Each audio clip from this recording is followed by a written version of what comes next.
So now we've come to the point where the real work starts, and that is fitting the neck. Now, you want to make sure that you've got the neck pretty much where it should be from the various angles that you set. When you cut these lines here, they should be pretty darn close. And on this particular guitar, at this point, it is not bad. I'm off about 1/4 of an inch down here at the tail piece. There's no tail piece, but tail block.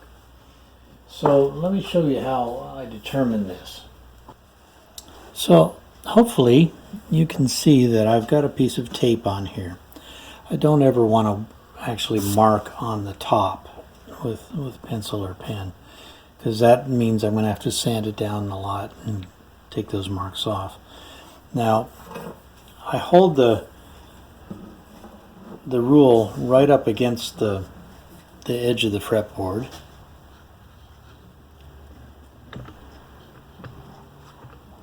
You might be able to see some of that. And then I run a mark with a pencil on the tape. And I do this for each side. Okay? And here I do it again. Okay? So this gives me where we are now. Now this is the center line here. And what we find is that this is a little bit more than 2 5/8 inches between these two marks. So we want to have 1 5/16 on each side. So I've already marked 1 5/16 on each side to give me 2 5/8. So we can see that I'm actually off here about 3/16 of an inch.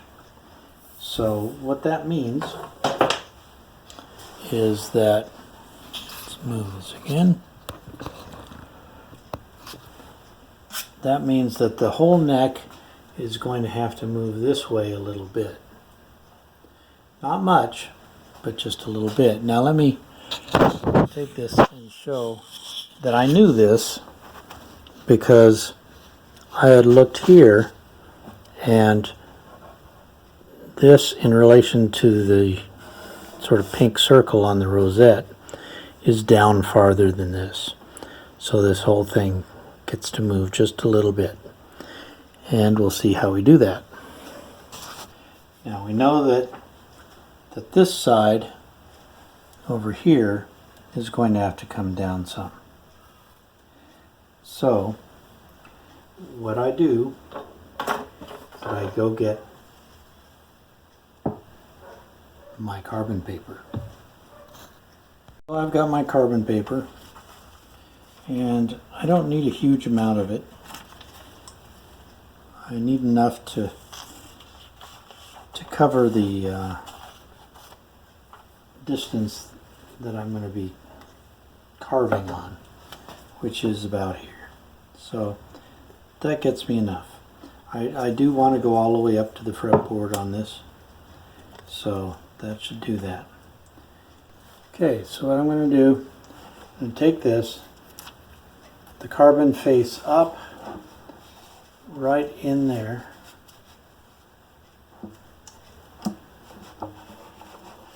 hold it down to where everything is relatively tight, at least close, and then just pull it out. You can see sometimes it's tighter in one spot and it might break. But that's okay. We get it eventually. Just pull it out. Doesn't even have to go all the way out.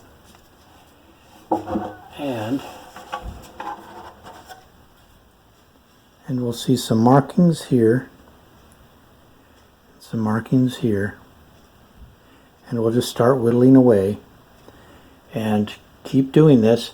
Eventually this thing will turn, and it shouldn't take much. I only have to turn roughly 1/8 of an inch all the way down there, so it's not going to be much. Here's where things stand. this neck has been fit in here, and it still needs a little bit to go along the entire length of the heel to get that angle. Now there's two ways to do this. One is you can take it down here, the other is you can take it down at the body. Now it looks to me like it's got about a 64th of an inch to go, and so I'm going to go ahead and try to do it on the heel, which is a little more elegant than just sanding away at the body here. It's 6 of one, half dozen of the other. But the idea is that you want to get this, nice and snug and not have any crack you can see, any opening between the heel of the neck and the body, the side of the guitar. So I need to come down about a 64th of an inch, if that. And so I'm going to take a very sharp pencil, and using my finger as a guide, I'm going to basically just make a pencil mark right along the edge of the neck here. It generally looks pretty good right up against there, so I know if I take it down evenly that should get me where I need to go. I did sharpen my chisel. I don't usually have to sharpen it very much, but in this case I felt like I needed to. And let's see if we can okay, so here I started here. I want to keep the angle if I can, and watch the line here.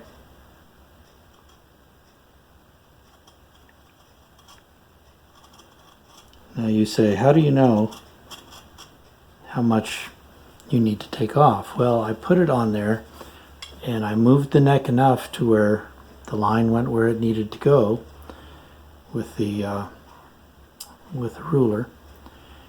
Double checked that with the other side of the neck and saw how much the other side had opened up. That's how much I needed to take off, and it's not much. So I'll just take this off here.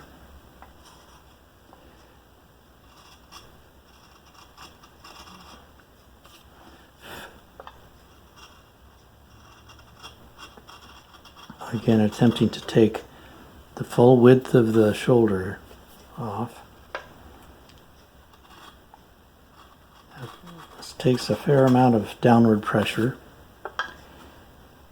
but the chisel is fairly flat, so it's not going to gouge out.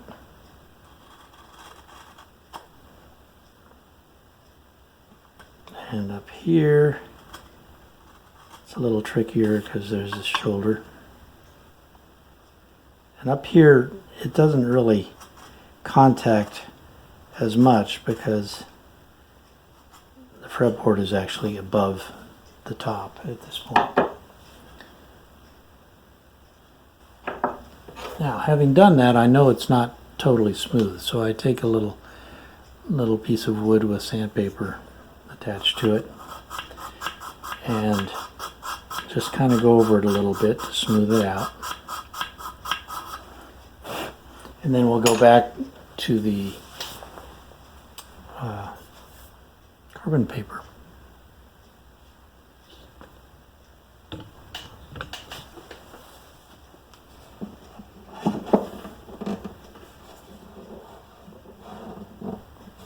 So we're getting there. We're a lot closer. We're within about a 1/16 of an inch of where we want to be. So that's pretty good. Now let's get our carbon paper. Take our carbon paper. Looks like I have a high spot I can see right now.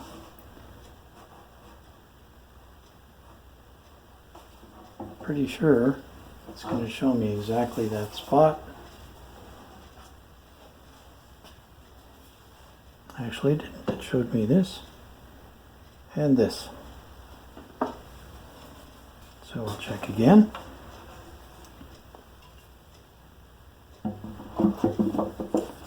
There's a point at which it may involve sandpaper here instead of carbon paper.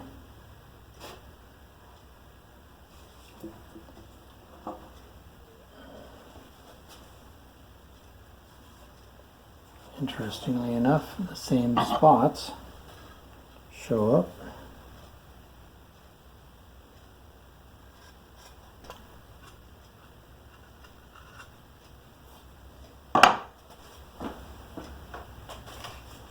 So I promised sandpaper, and we're going to do it in much the same way. I'm going to take this, we're going to feed the sandpaper in here, and then we're just going to pull it out.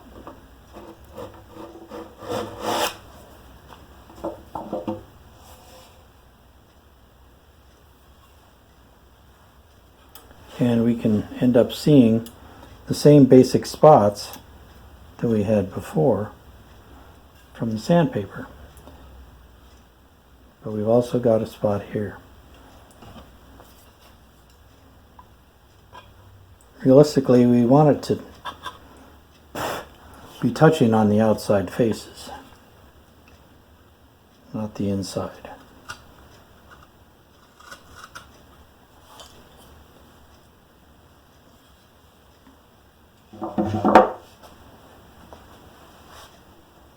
Where did I put that? There it is.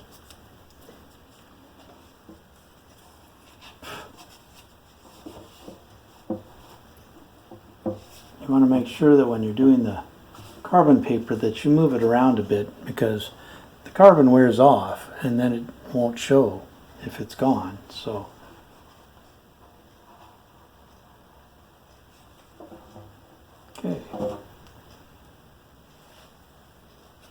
Okay, we've moved up a little bit here. Still have a little spot here. I should mention that right here, there's the binding split a little bit there. I haven't glued it back together, which is probably the reason it keeps showing up here. And here again, I'll take the little stick. Just take that off. And we'll run it by again. All the time. Checking here, we're much closer here and here. These really should be symmetrical if everything is lined up properly. And here, take this and sight it down there, and it looks like we're pretty much there.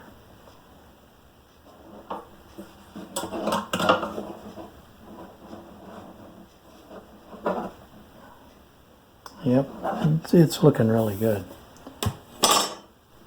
So at this point, we really just have to make sure that it looks good, because we're there. Maybe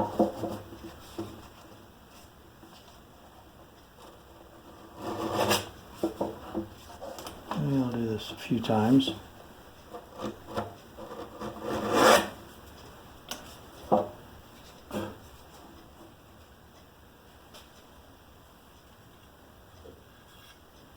And we see that we're smoothing it out there.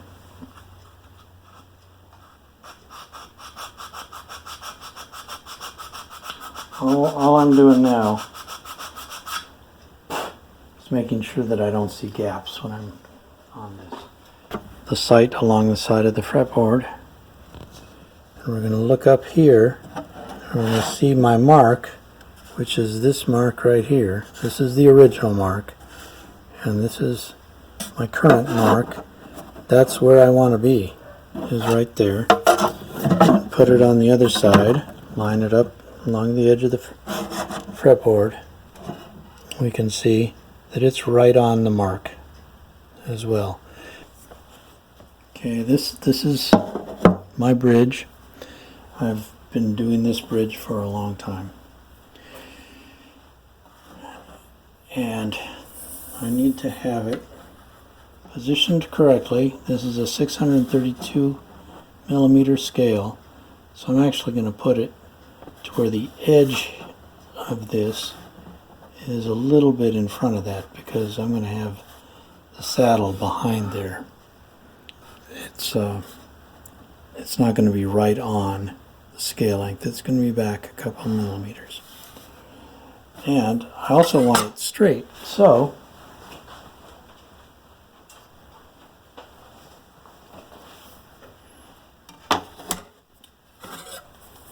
I need to work out where straight is, which is generally, where is my line? Right there. Which is generally about there. And we'll move this back.